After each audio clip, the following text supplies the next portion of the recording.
Salut, si tu es passionné par la vidéo, si tu es passionné par la musique, la louange ou encore la création graphique, si tu rêves d'une église plus créative, plus proche des gens et réconciliée avec la culture du monde, alors l'école Pierre est peut-être pour toi.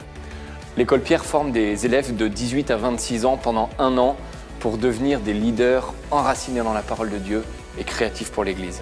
L'école Pierre propose une formation qui s'articule autour d'un tronc commun avec Bible, entrepreneuriat et innovation et leadership et management, et avec la possibilité pour chaque étudiant de choisir un cursus louange ou audiovisuel.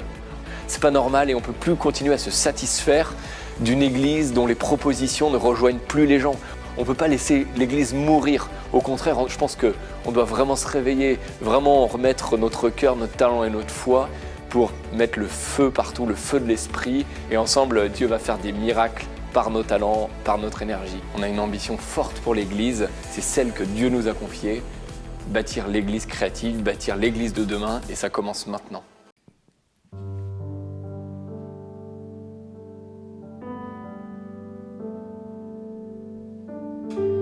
Bonjour à tous, soyez les bienvenus en ce 4e mercredi de Carême.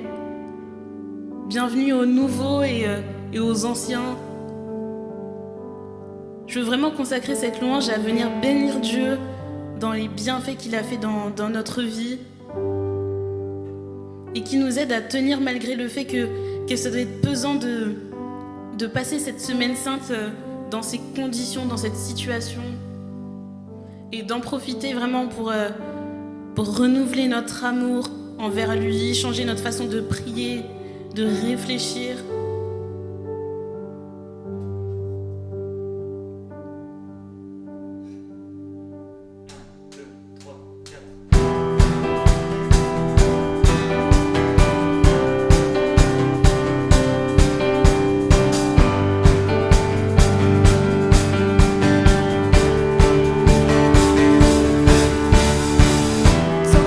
Tant de misère, vois notre monde qui se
cri de ma prière, monter vers ton cœur, ô Jésus,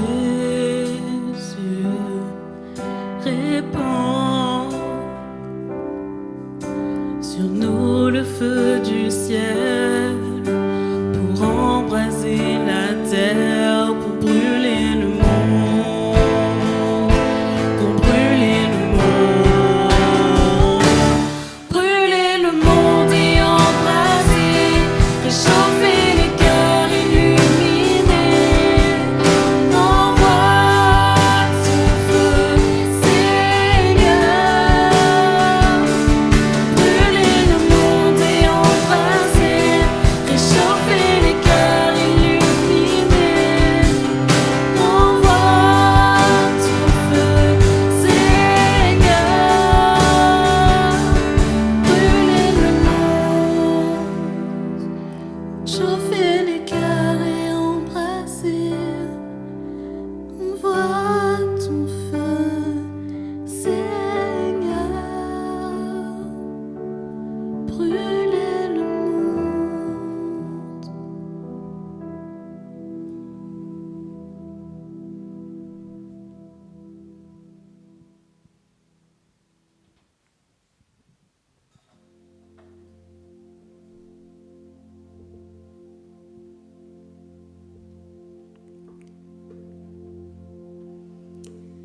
Seigneur, tu vois notre monde, tu vois les difficultés de tant de personnes qui souffrent, qui se sentent seules, qui sont dans le désespoir. Et tu vois nos misères, tu vois nos souffrances. Alors Seigneur, on te le demande aujourd'hui, envoie ton feu, envoie ton esprit de force et de puissance sur nos vies, sur nos quotidiens, sur notre monde. Je vous propose au début de ce temps de louange de penser à une intention de prière que vous avez envie de confier au Seigneur, peut-être une difficulté dans votre vie en ce moment, dans votre travail, dans vos études, dans vos relations, dans votre quotidien, quelque chose qui est difficile, qui pèse vraiment sur votre cœur, ou bien une personne de votre entourage qui est en difficulté, qui souffre, qui est seule, ou bien qui est malade. Et voilà, de vraiment penser à cette chose qui vous pèse sur le cœur. Et dans la suite de cette louange, on va pouvoir vraiment l'offrir au Seigneur, se libérer de ce fardeau qui pèse sur nos cœurs et le laisser le porter à notre place, parce que c'est lui qui nous l'a proposé à la croix. À la croix, il est venu prendre sur lui nos fardeaux, toutes nos difficultés. Alors Seigneur, on te présente tout ça ce matin, et on veut vraiment se libérer pour pouvoir louer dans la liberté.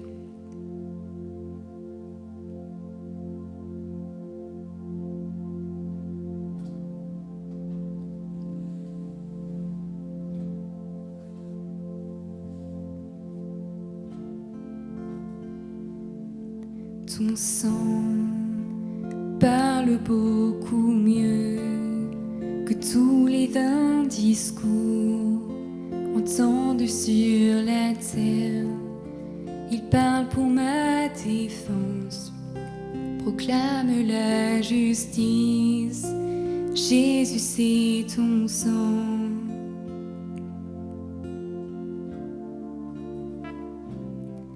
La croix, témoin de ta grâce, montre le cœur du Père et nous ouvre la voie. Confiants, nous avançons, non par nos propres forces, mais seulement par ton sang.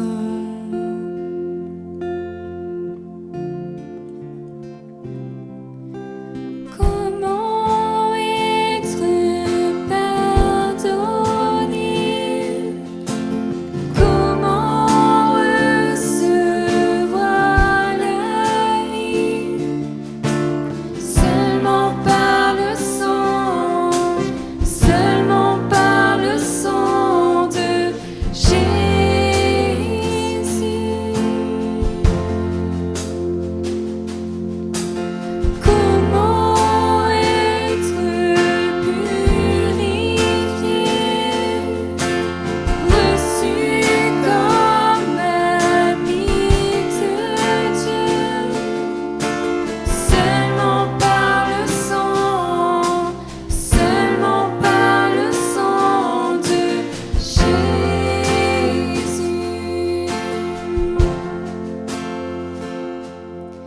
ton sang parle beaucoup mieux que tous les vains discours entendus sur la terre.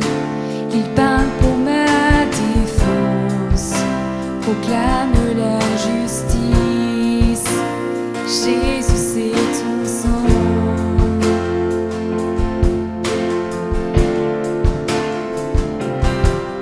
La croix, témoin de ta grâce, montre le cœur du Père et nous ouvre la voie. Confiant, nous avançons par nos propres forces et seulement par ton sang.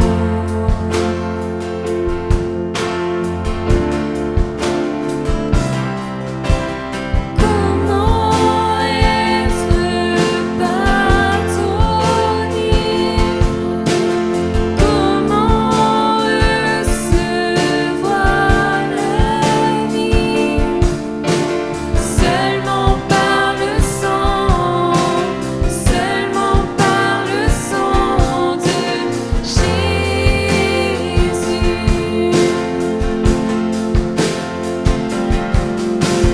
Comment être purifié, reçu comme ami de Dieu? Seulement par le sang, seulement par le sang de Jésus.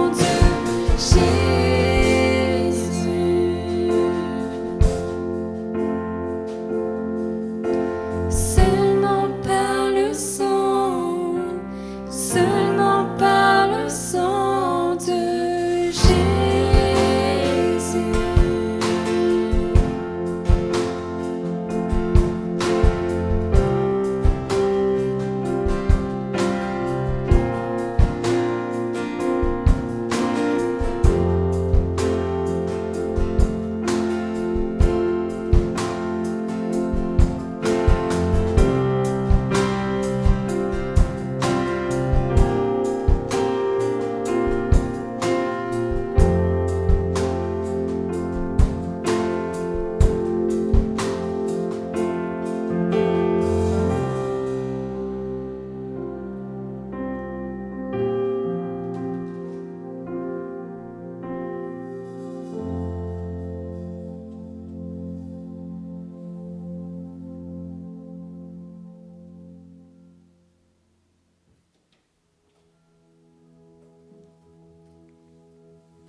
Seigneur, merci pour la croix. Merci pour ton sacrifice parfait par lequel tu nous as rendu la vie. On s'apprête au cœur de cette semaine sainte. On se dirige vers les jours où on va entrer dans le mystère de la passion et de la résurrection de Jésus. Et cette année, on s'apprête à vivre ces fêtes de Pâques de façon un peu particulière. Et je crois qu'il y a un réel danger pour nous chrétiens de se dire que puisque cette année on va pas pouvoir communier, on va pas pouvoir se réunir pour vivre la liturgie ou recevoir le sacrement de réconciliation, et bien de se dire que finalement cette année il y a pas Pâques. Et le Seigneur il veut nous dire aujourd'hui, et en fait si en 2020 comme tous les ans, je viens donner ma vie pour toi, je viens mourir sur la croix pour toi. Et je pense que ce qui attristerait le plus son cœur, c'est qu'on se détourne de la prière et de la liturgie sous prétexte qu'on ne peut pas se réunir. Et le Seigneur, il vient nous dire que sa puissance est bien au-delà des murs et bien au-delà des écrans, des distances, et que ce n'est pas un confinement qui va l'empêcher de donner sa vie pour nous cette année. Alors je vous propose que dans ce dernier chant, on demande vraiment de manière particulière au Seigneur de venir renforcer notre désir de communier à sa présence. Parce qu'on le croit dans la foi qu'on peut, même si on ne peut pas communier physiquement, même si on ne peut pas aller voir un prêtre pour se confesser, on peut communier à ses sacrements et à sa vie par le désir. Merci Seigneur de nous donner ta vie encore cette année et tous les jours. Et viens renforcer le désir de nos cœurs, parce qu'on sait que cette vie qui nous est donnée en abondance, on peut la recevoir à la mesure du désir de notre cœur.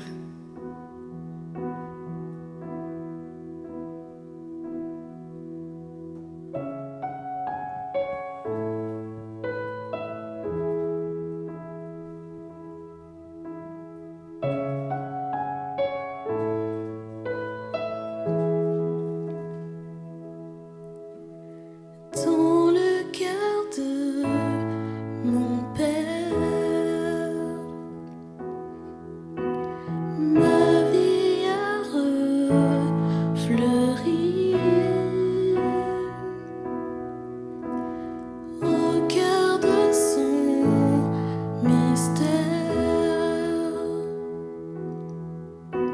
sa grâce m'envahit.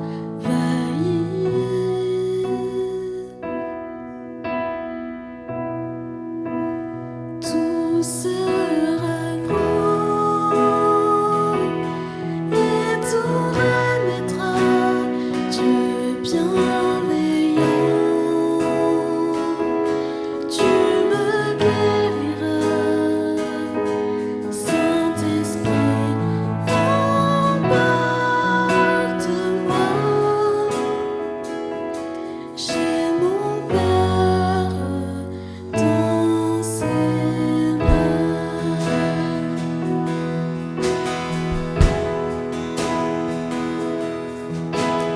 Mes cendres en moi s'éveillent, mes ruines se relèvent. Quand mon Dieu a promis, l'Esprit m'a envahi. Tout sera grand et tout renaîtra.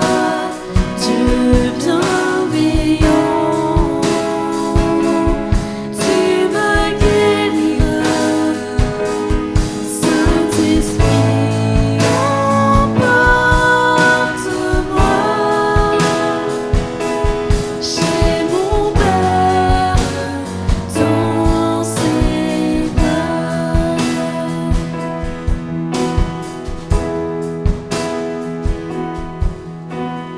Et quand viendra ce jour,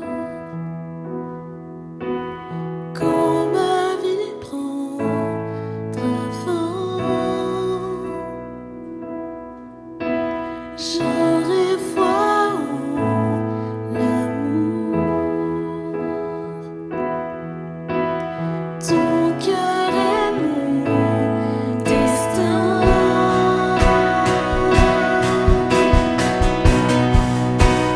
Tout sera grand et tout renaîtra. Dieu bienveillant, tu me guériras. Saint-Esprit, emporte-moi chez mon Père dans ses bras.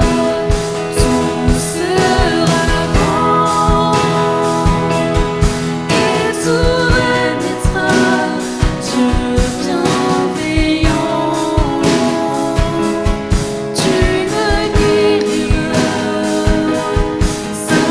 Saint-Esprit, emporte-moi chez mon Père dans ses bras.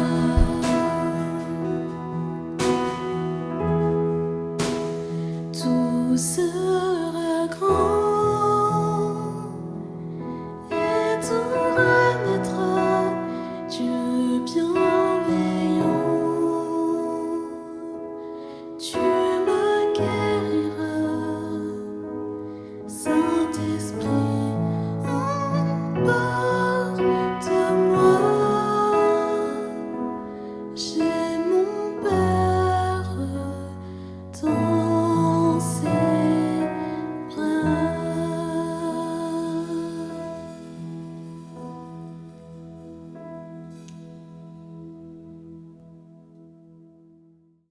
merci aux jeunes de l'école Pierre qui animent la louange durant tout ce temps de carême. Grand merci à vous tous, vous nous accompagnez malgré le temps de confinement pour que notre vie spirituelle continue à être alimentée, que cette louange continue à nous tourner vers le Seigneur. Un grand merci à vous tous aussi qui nous suivez pour ce parcours de carême. C'est notre 4e soirée, nous poursuivons tout le parcours du livre de Jonas. Voici maintenant le 4e chapitre, je vous fais un petit résumé de l'histoire. Dieu demande à Jonas de prêcher la conversion à Ninive. Jonas, de colère, fuit à l'opposé. Il est pris dans une tempête. Il est jeté à la mer pour apaiser la tempête. Et c'est dans la mer que, au chapitre 2, dans le poisson, Jonas crie vers le Seigneur dans une très belle prière. Et au chapitre 3, Jonas finalement prêche la conversion à Ninive. Et un peu contre toute attente, la ville de Ninive se convertit. Du plus petit au plus gros bétail, en passant par tous les habitants jusqu'au roi, la conversion est totale. Et le chapitre 3 se termine par ces mots-là. En voyant leur réaction et comment ils se détournaient de leur conduite mauvaise, Dieu renonça au châtiment dont il les avait menacés. Alors voici maintenant le chapitre 4 du livre de Jonas que nous commentons ce soir ensemble. Jonas trouva la chose très mauvaise et se mit en colère. Il fit cette prière au Seigneur. « Ah Seigneur, je l'avais bien dit lorsque j'étais encore dans mon pays. C'est pour cela que je m'étais d'abord enfui à Tarsis. Je savais bien que tu es un Dieu tendre et miséricordieux, lent à la colère et plein d'amour, renonçant au châtiment. Eh bien Seigneur, prends ma vie, mieux vaut pour moi mourir que vivre. » Le Seigneur lui dit, « As-tu vraiment raison de te mettre en colère ?» Jonas sortit de Ninive et s'assit à l'est de la ville. Là, il fit une hutte et s'assit dessus, à l'ombre, pour voir ce qui allait arriver dans la ville. Le Seigneur Dieu donna l'ordre à un arbuste, un ricin, de pousser au-dessus de Jonas, pour donner de l'ombre à sa tête et le délivrer ainsi de sa mauvaise humeur. Jonas se réjouit d'une grande joie à cause du ricin. Mais le lendemain, à l'aube, Dieu donna l'ordre à un ver de piquer le ricin, et celui-ci se dessécha. Au lever du soleil, Dieu donna l'ordre au vent d'est de brûler. Jonas fut frappé d'insolation. Se sentant défaillir, il demanda la mort et ajouta « Mieux vaut pour moi mourir que vivre ». Dieu dit à Jonas « As-tu vraiment raison de te mettre en colère au sujet de ce ricin ?» Il répondit « Oui, j'ai bien raison de me mettre en colère, jusqu'à souhaiter la mort. » Le Seigneur répliqua « Toi, tu as pitié de ce ricin qui ne t'a coûté aucun travail, et que tu n'as pas fait grandir, qui a poussé en une nuit, et en une nuit a disparu. Et moi, comment n'aurais-je pas pitié de Ninive, la grande ville, où sans compter une foule d'animaux, il y a plus de 120 000 êtres humains qui ne distinguent pas encore leur droite de leur gauche ?» Ainsi se termine ce chapitre 4 du livre de Jonas et l'ensemble du livre de Jonas avec une étrange conclusion sous forme de question pour mettre en parallèle la pitié qu'a Jonas pour ce ricin et la pitié que Dieu a pour le peuple de Ninive. Combien plus Dieu veut faire miséricorde et prendre en pitié les habitants de Ninive. Cette question de la miséricorde sera abordée plus tard, mais d'abord je voudrais voir avec vous la question de la colère. Jonas est en colère. L'expression revient à 3 reprises dans le texte. C'est cette mauvaise humeur qui habite le cœur de Jonas. On comprend la colère de Jonas. Il ne supporte pas que Dieu lui demande, à lui, un Hébreu, de prêcher la conversion aux Ninivites, ses adversaires, ceux qui ont justement combattu le peuple hébreu, pour apporter le salut et faire miséricorde à ce peuple. C'est pour ça que Jonas est parti à l'opposé de Dieu. C'est pour ça qu'il a pris le bateau, que la tempête aussi s'est déclenchée, cette tempête comme une colère, ou une colère comme un boulet qui a entraîné Jonas au fond de la mer. Avalé par son poisson, Jonas a pu crier très fortement vers Dieu dans une belle prière, et qui est le début de sa démarche de conversion.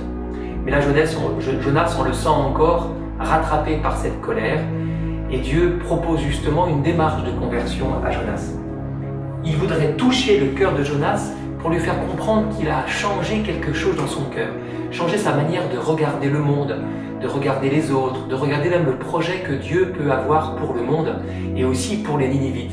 C'est un projet de miséricorde.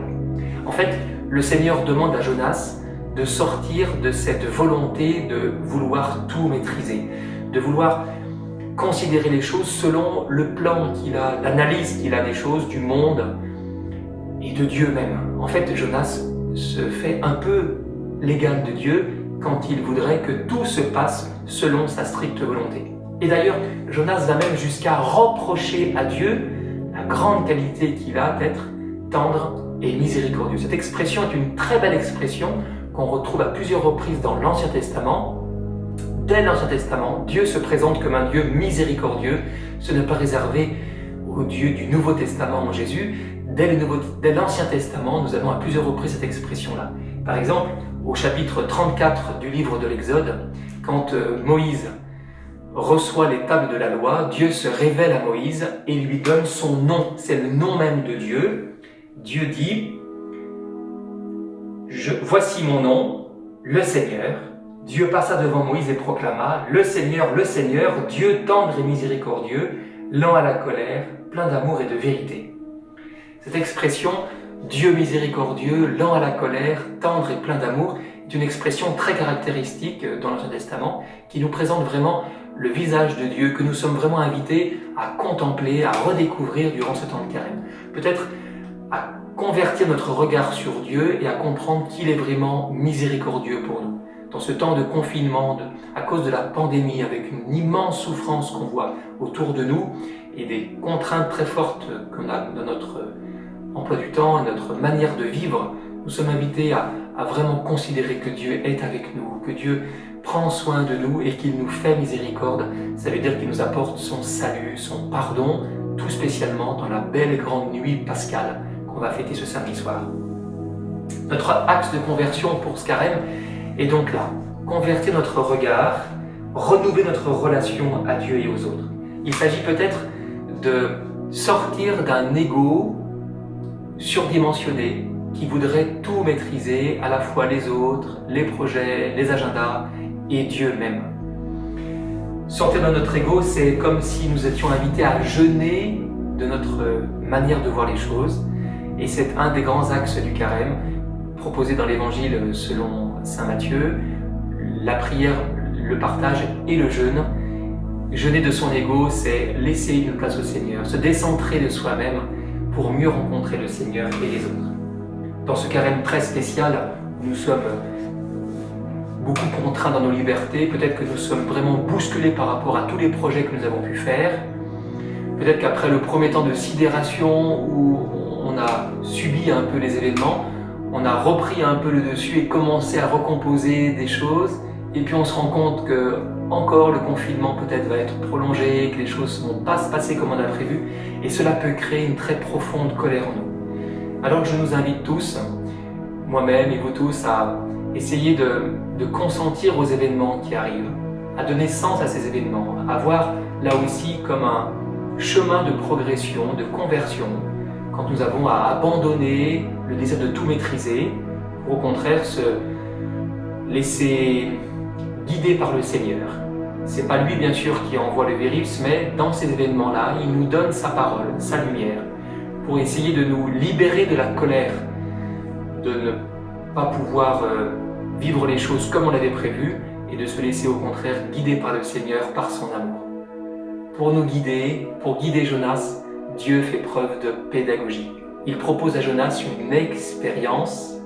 À nous aussi, il propose des expériences particulières. Écoutons Alexia qui maintenant nous présente l'expérience que Dieu propose à Jonas au pied de son ricin.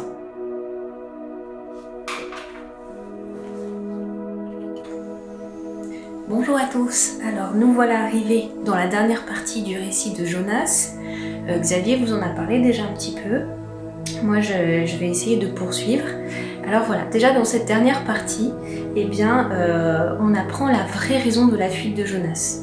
Petit retour en arrière, vous vous souvenez, quand on a démarré le récit, on se demandait quelles pouvaient être les raisons de sa fuite et on s'était dit que probablement Jonas avait peur. Eh bien non, en fait ici on peut lire « Ah Seigneur, voilà bien ce que je craignais lorsque j'étais encore dans mon pays. Et c'est pourquoi je me suis dépêché de fuir vers Tarsis. Je savais que tu es un Dieu bienveillant et compatissant, patient et d'une immense bonté, toujours prêt à revenir sur tes menaces. » En fait, Jonas sait que Dieu est miséricordieux. Or, il ne supporte pas l'idée que Tarsis soit épargné, que Dieu pardonne leurs péchés aux Ninivites. on peut imaginer que pour Jonas, qui est un prophète israélite, eh bien Dieu doit parler, Dieu doit se manifester uniquement au peuple hébreu. Mais peut-être que pour lui, c'est un petit peu aussi comme pour nous. Peut-être que Jonas, en fait, nous ressemble. Et que pour lui, en fait, humainement parlant, la justice, c'est d'abord faire payer aux coupables leurs fautes. Du coup, évidemment, l'idée d'un Dieu qui pardonne devient carrément insupportable. En tout cas, à la fin de ce récit, Jonas doit vraiment changer sa vision de Dieu.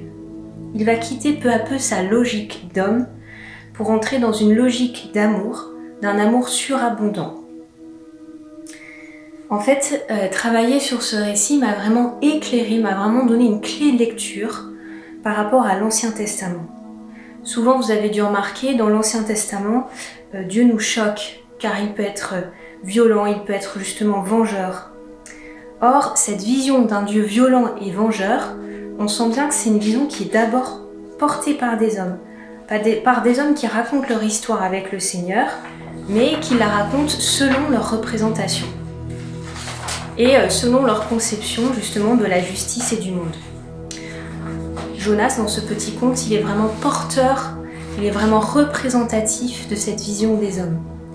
Et en face de lui, on sent un Dieu qui se révèle vraiment très différemment, comme un Dieu de relation, un Dieu dont le fondement de l'amour est le pardon, un Dieu dont le fondement de l'amour est le pardon.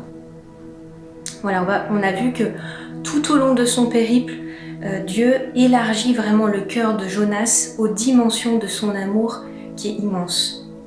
En fait, Jonas pensait, agissait, réagissait comme s'il était lui-même sa propre origine, alors que Dieu lui apprend qu'il ne peut vivre qu'en se recevant de lui. Voilà la grande première leçon qu'apprend Jonas.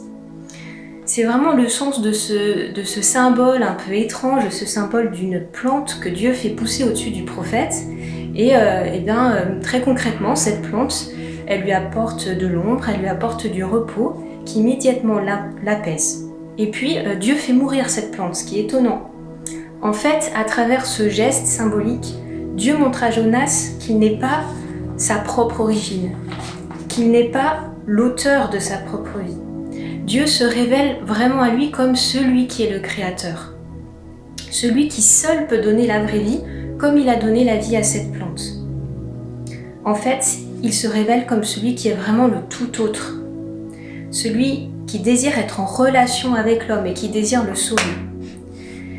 Il est même le Dieu, on le voit à la fin de ce beau récit de Jonas, il est le Dieu qui éprouve de la pitié, mais pas au sens péjoratif, dans un sens un peu avilissant, mais au sens noble du terme. La pitié, c'est ce que peut éprouver celui qui se laisse remuer aux entrailles par la souffrance de l'autre. C'est vraiment une expression de la compassion. Voilà, comme Jonas, et peut-être plus particulièrement pendant ce temps de confinement, nous aussi, on peut faire l'expérience en ce moment d'un enfermement. Alors évidemment, on vit une forme d'enfermement physique, mais cet enfermement physique, il peut aussi démultiplier d'autres enfermements, des enfermements du cœur, comme ça peut être le cas de la colère, de la frustration, la peur, l'aigreur. Voilà, pourtant, à chaque instant de ma journée, je peux vraiment m'ouvrir à un autre que moi, comme Jonas. À chaque instant de ma journée, je peux vraiment me sentir appelée par un autre qui me tire hors de moi-même. Cet autre, c'est Dieu. Dieu, lui, il ne cesse pas d'être présent à nous. Il ne cesse pas de vouloir nous emmener au-delà de nos refermements pour accueillir sa grâce. Voilà, plus personnellement, en tant que maman, peut-être que c'est une expérience partagée avec d'autres, c'est vraiment l'expérience que je fais en ce moment à chaque instant, avec un petit qui me pousse au quotidien dans mes retranchements, qui peut m'accaparer, qui peut me happer, tester mes limites. Voilà, je pourrais, à chaque instant, je sens me crisper, me sentir enfermée dans un rôle. Et en même temps, à chaque instant aussi, m'est donné cette possibilité, si je laisse de la place au tout autre, d'accueillir ces moments comme une grâce, de me souvenir que la vie de mon enfant, c'est un don, c'est une grâce, que c'est la manifestation de la présence de Dieu dans ma vie. En fait, c'est une invitation à la contemplation.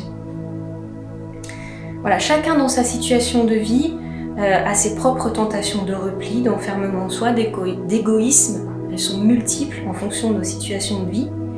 Et à la veille de Pâques, je vous propose vraiment de lâcher prise sur toutes ces crispations, sur tout ce qui nous enferme, de faire le pari de l'accueillir lui, plutôt que nos colères, plutôt que nos manques, plutôt que nos aigreurs.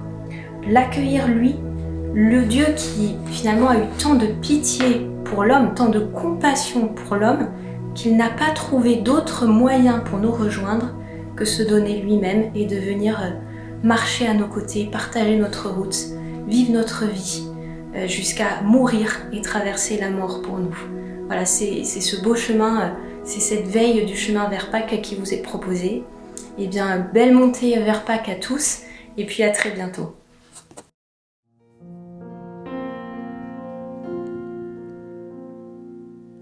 Merci d'avoir été avec nous pour cette louange, cette dernière louange du carême. Donc vraiment, on vous souhaite de tout notre cœur de vivre une belle fin de semaine sainte et de pouvoir vraiment entrer dans ce mystère de la passion et de la résurrection avec tout le désir de votre cœur. Maintenant, on va confier toutes les intentions qui sont dans vos cœurs, qui sont dans nos cœurs, à notre Papa du ciel, à travers la prière qu'il nous a appris. Que vraiment, il puisse venir nous apaiser, nous consoler dans les moments difficiles, et aussi qu'on puisse lui redire la joie qu'on a d'être ses enfants.